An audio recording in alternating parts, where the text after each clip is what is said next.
Sound off for Chesterfield. Chesterfield, the only cigarette in America to give you premium quality in both regular and king size, brings you Dragnet.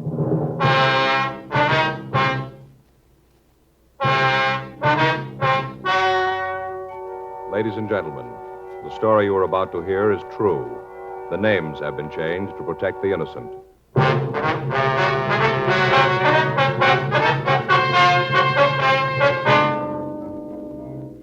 You're a detective sergeant. You're assigned to forgery detail. A check forger has been hitting the merchants in your city. From the M.O. she uses, you know she's an expert. You've got a description. Your job, get her.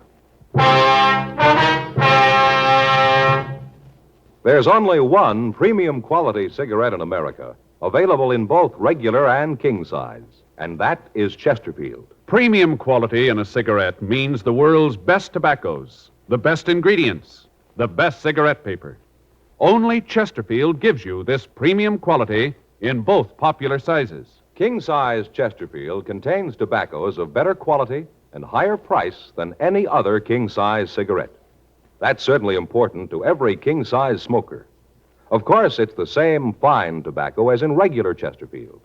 There is absolutely no difference, except that king-size Chesterfield is larger, contains so much more of these premium quality tobaccos that you get more than a fifth longer smoke from king-size Chesterfield. Yes, the modern way to sell cigarettes is the Chesterfield way. Premium quality, both regular and king size. And either way you like them, Chesterfields are much milder. Chesterfield is best for you.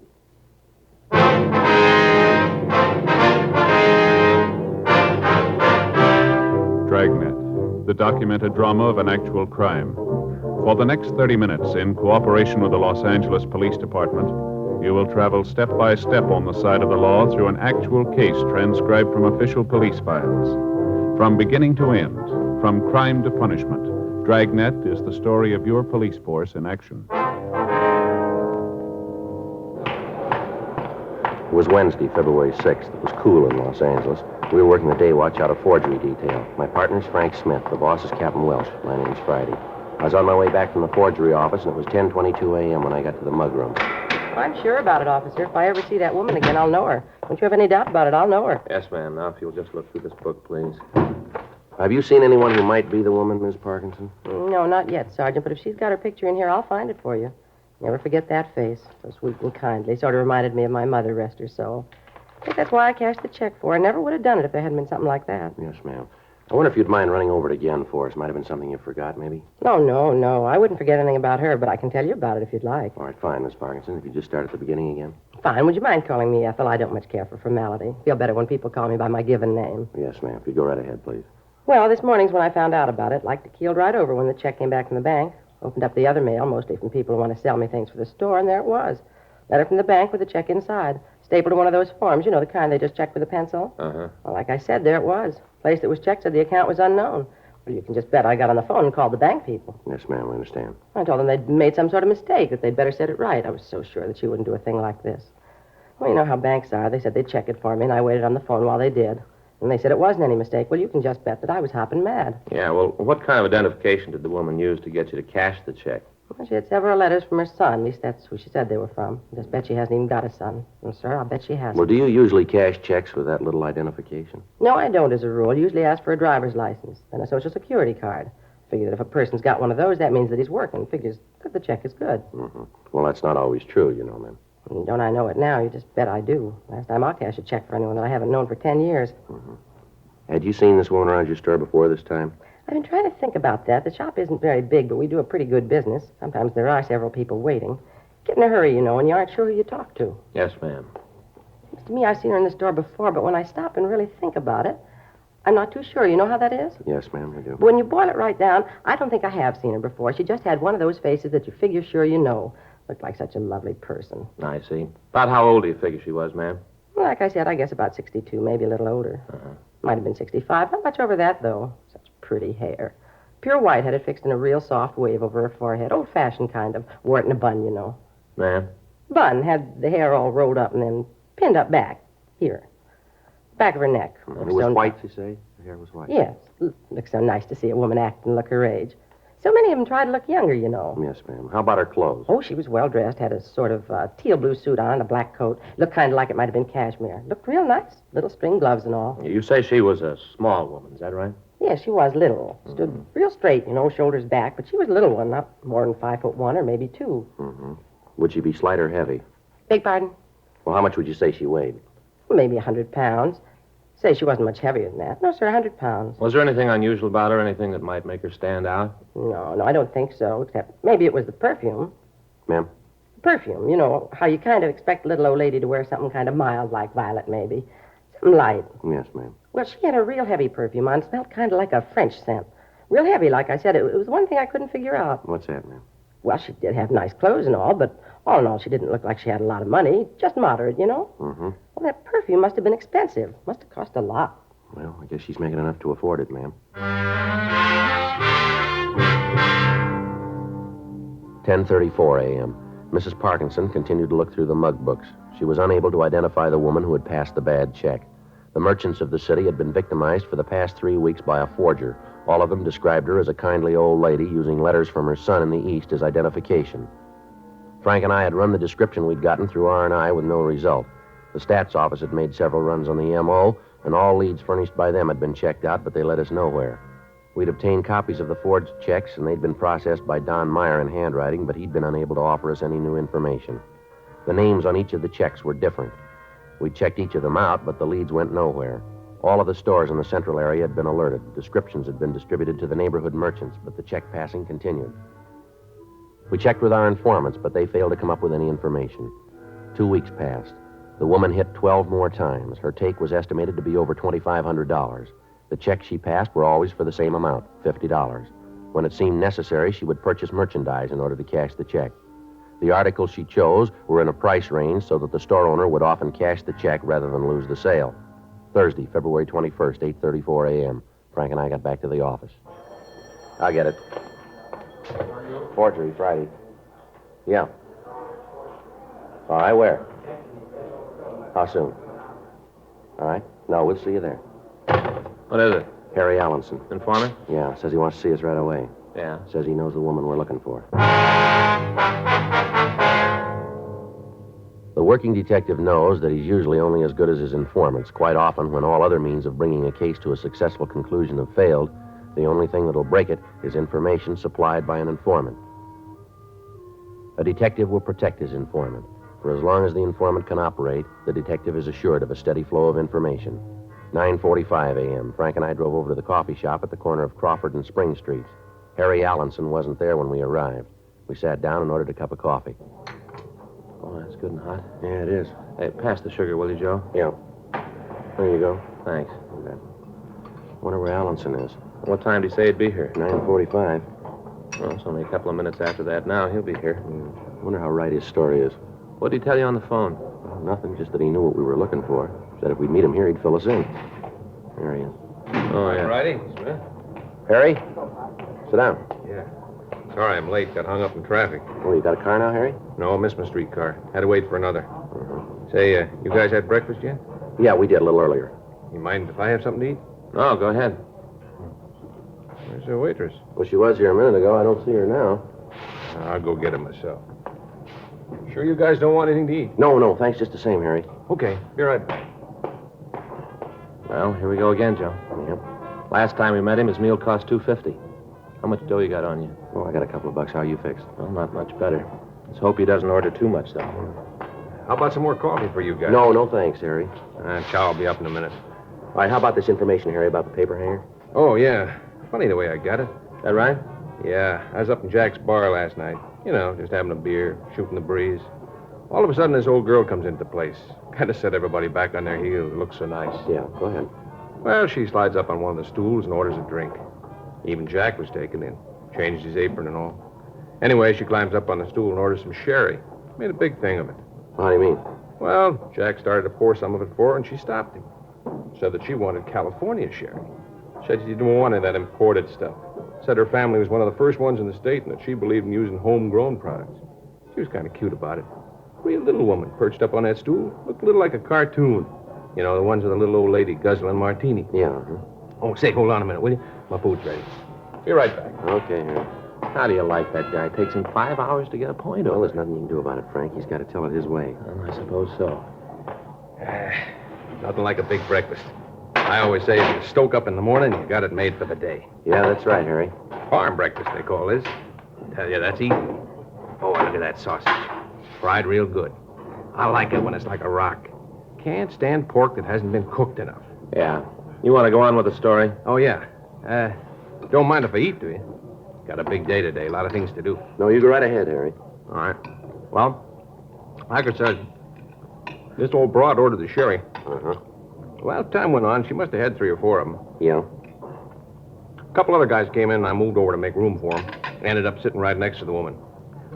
Say, pass the ketchup, will you? Oh, yeah. Here you go. Eggs aren't much good without a lot of ketchup. Gives them real flavor. Yeah, Harry, could you get to the point maybe a little sooner? Oh, well, first off, I noticed this perfume this broad's wearing. Well, now I tell you, it's been a long time since I smelled anything like that. Real heavy. Like the stuff they sell in France. Yeah. Didn't fit the woman. No, sir, didn't seem to go with the rest of her. I tried to strike up a conversation, you know, talked about the weather, stuff like that, but she wouldn't have none of it. She didn't actually tell me, but I could tell the way she answered me, you know, kind of cool. What makes you think she might be the one we're looking for? The way she looked, the way she worked. What do you mean the way she worked? Well, I'm getting to it. Anyway, after she's had the sherry, she reached into her purse to pay for him. Fumbles around in it for a while. Well, I couldn't help seeing what was in it, you know, what was sitting right next to her and all. Yeah, sure. Well, she don't come up with any money. And she starts going through her pockets. Still can't find any money. Finally, she asked Jack. Who's that, the bartender? Yeah, Jack. He owns the place. She asked him if he'll cash a check. Yeah. Well, now I asked you. Either one of you guys know Jack? No, I don't think we do, Harry. No, I don't. Well, Jack wouldn't cash a check for the treasurer of the country. Not even if he had the president to vouch for him. Been stung too many times. Yeah. Well, this old gal gets to him, see? I can see him start to go. He kind of hems and haws around all the time. He's trying to figure out a nice way to say no to her. Mm-hmm. Finally, he just ups and says it.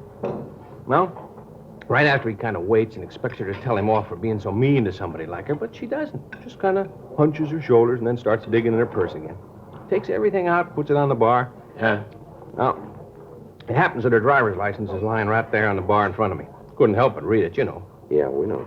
Well, I saw her name, and I asked her if she'd let me buy the wine for her. Mm-hmm. What'd she say to that? Well, when I called her by name, she acted kind of startled, like she didn't expect it, and then she kind of smiled and said she was financially embarrassed at the moment. Something about coming away from the house without any money, but she said she thought it'd be very sweet of me if I'd take care of the tab.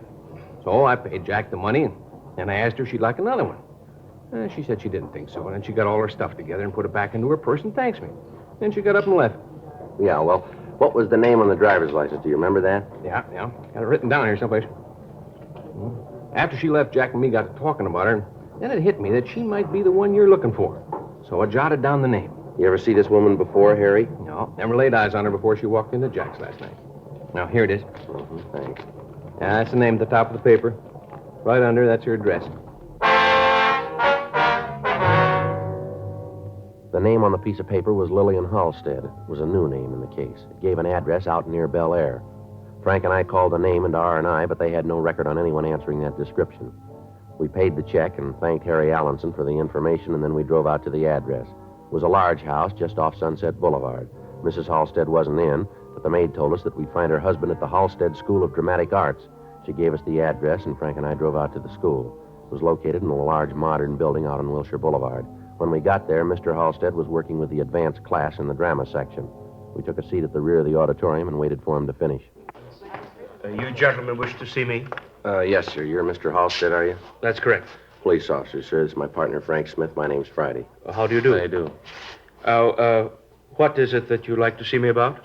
Well, can you tell us where your wife is, sir? Lillian? Yes. Well, she's out of town. Why? What do you want with her?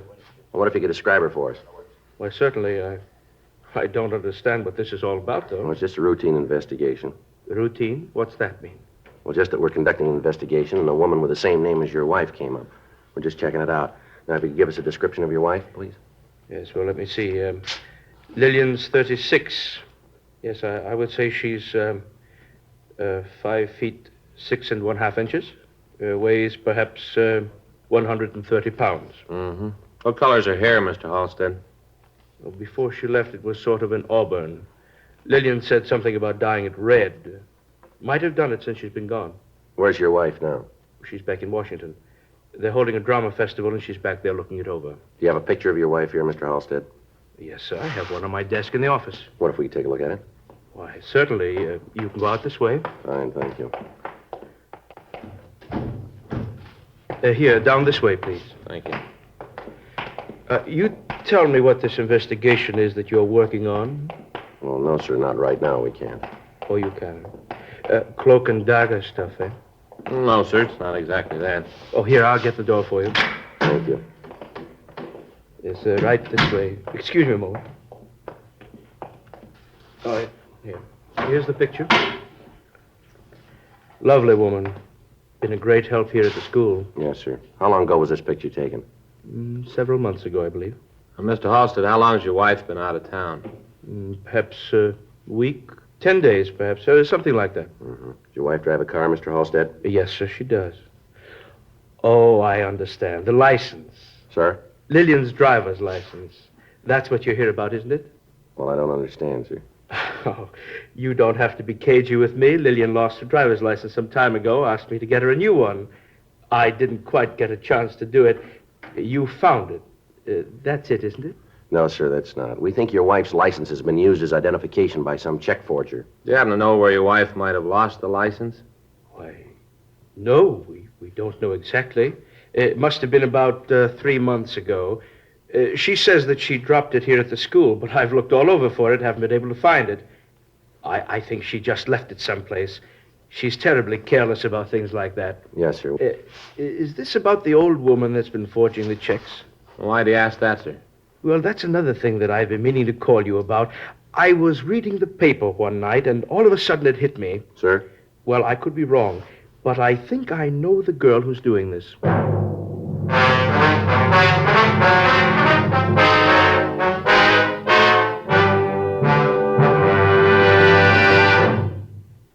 You are listening to Dragnet, the authentic story of your police force in action. The modern way to sell cigarettes is the Chesterfield way.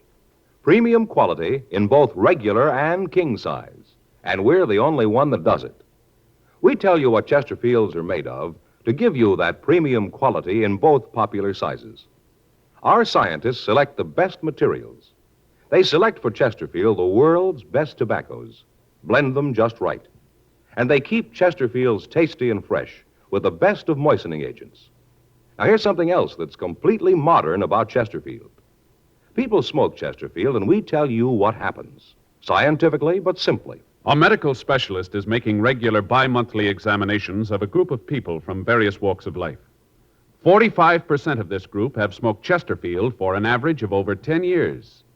After 8 months, the medical specialist reports that he observed no adverse effects on the nose, throat, and sinuses of the group from smoking Chesterfield. I'd say that means real mildness. And finally, we ask you to try Chesterfield and prove what we say. Chesterfield is best for you. They're much milder to give you all the pleasure that the modern cigarette can give.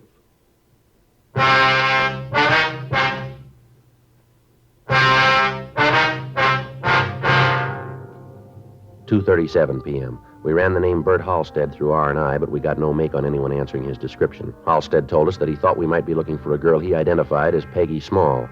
He told us that the Small girl had enrolled in the dramatic school over a year before. We asked him if he had a picture of her that we could have, and he told us that he thought there was one in the files. He took us down the hall to the registration office and checked his files. He located a picture of the girl and handed it to Frank. Just why do you think this might be the girl we're looking for, Mr. Halstead? Well, it's the oddest thing, officer. Peggy. Oh, that's Miss Small. Yes, sir. Well, Peggy came to us about a year ago, as I said. She came out here to the coast from some little town in Idaho, I think it was. I'd have to check her entrance application to be sure, but I think it was Idaho. Yes, sir. Well, instantly I knew that this girl had talent, real talent, deep down, talent. Right off the bat, she had the feel. Would have been a fine character actress. Why do you say would have? She didn't want to work. Wasn't interested in anything but learning how to be an old woman. Sir?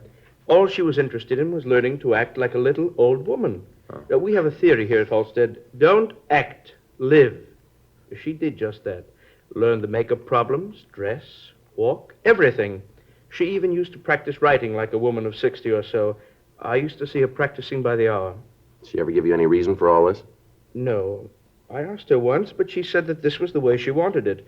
Now, I thought that she was trying to tell me to keep my nose out of her affairs in a nice way, so I didn't ask her again. Mm-hmm. Now, we have presentations here, Each term, the class presents a play that's been written and produced by the students themselves. Yes, sir. Peggy would always do the oldest female part in them. Never was interested in anything else. She had several good offers, but for some reason she did not take them. What do you mean by that, sir?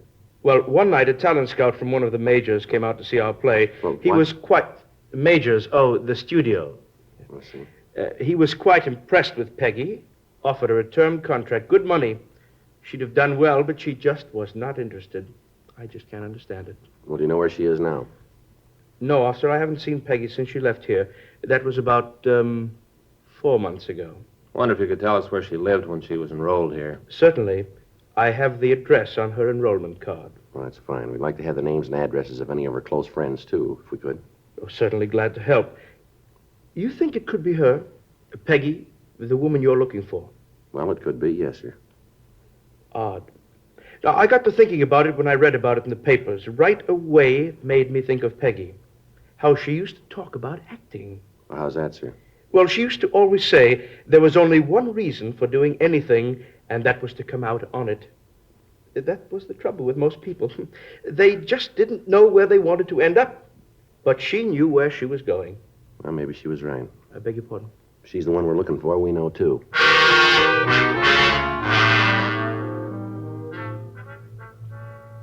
3:12 p.m. We got Peggy Small's address from Mr. Halstead, and then we went back to the office. We ran the name through R&I, but there was no record on the girl. 4:02 p.m. Frank and I drove out to the last known address of the Small girl. It was a boarding house on 92nd Street. Peggy Small wasn't in, but the landlady told us that she usually didn't get back from work until 7 or 7:30. We asked if she knew where the girl worked, but she told us that she didn't. We arranged for a stakeout on the house, and at 4:37 p.m., we checked back into the office. You want to check the book? Right. Anything?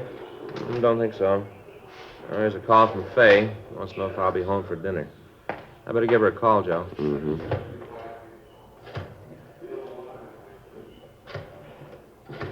Faye's getting a little hacked at me. Oh, is that so? Yeah.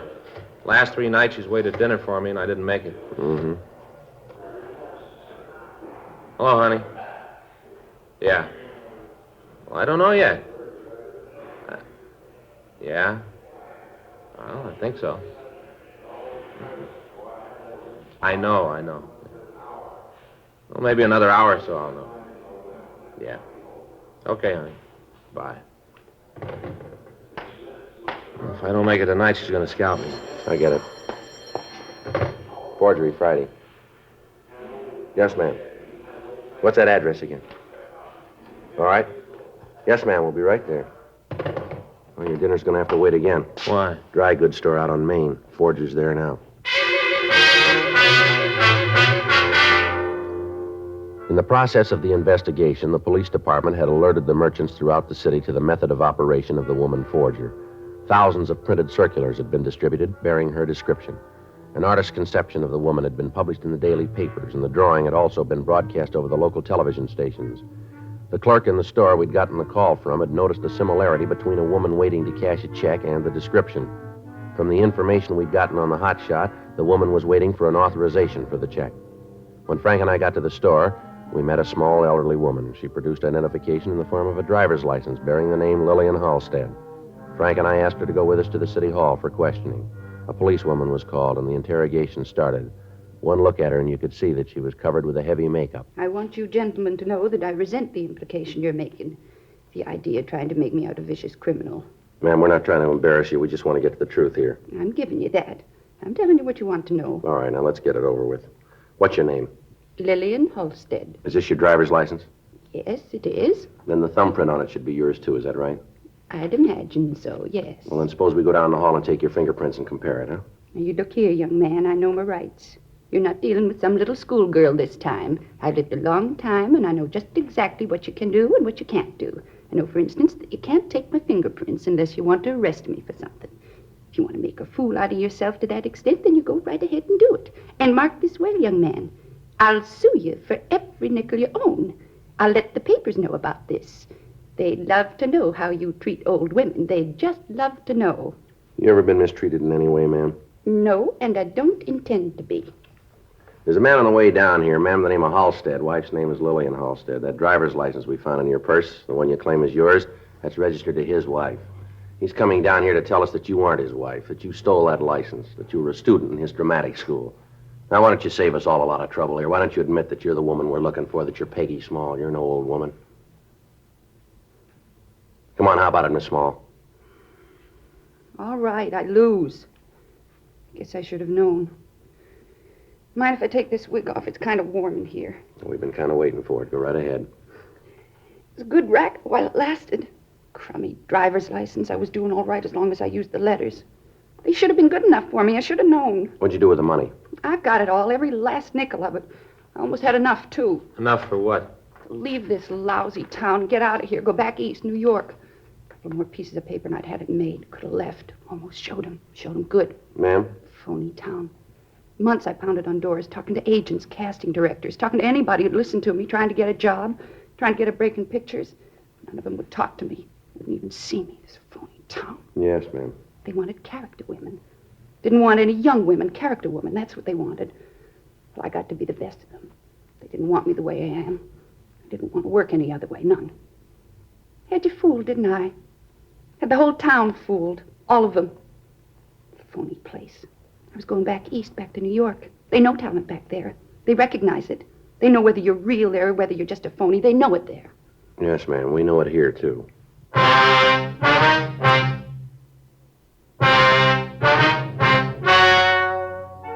The story you have just heard was true. The names were changed to protect the innocent. On June 19th, trial was held in Department 89, Superior Court of the State of California, in and for the County of Los Angeles. In a moment, the results of that trial. Now, here is our star, Jack Webb. Thank you, George Fenneman. Friends, only the modern cigarette, Chesterfield, gives you this scientific evidence on the effects of smoking. No adverse effects on the nose, throat, and sinuses of the group from smoking Chesterfields. And only the modern cigarette, Chesterfield, gives you premium quality in both regular and king size. Now, I know Chesterfield is best for me and best for you.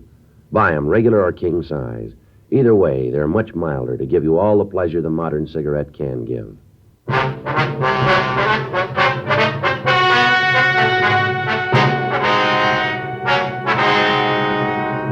Peggy Janice Small was tried and convicted of forgery, 10 counts. She was sentenced to the California Institution for Women at Corona, California, for the term prescribed by law. Forgery is punishable by imprisonment for a period of from 1 to 14 years in the state penitentiary. You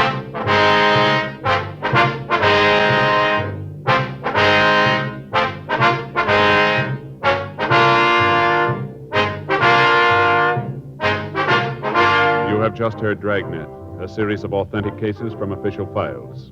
Technical advice comes from the Office of Chief of Police W.H. Parker, Los Angeles Police Department. Technical advisors, Captain Jack Donahoe, Sergeant Marty Wynn, Sergeant Vance Brasher.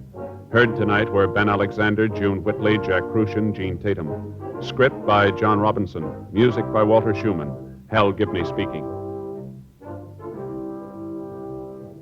Sound off for Chesterfield. Either way you like 'em, regular or king size, you'll find premium quality Chesterfields much milder. Chesterfield has brought you Dragnet, transcribed from Los Angeles.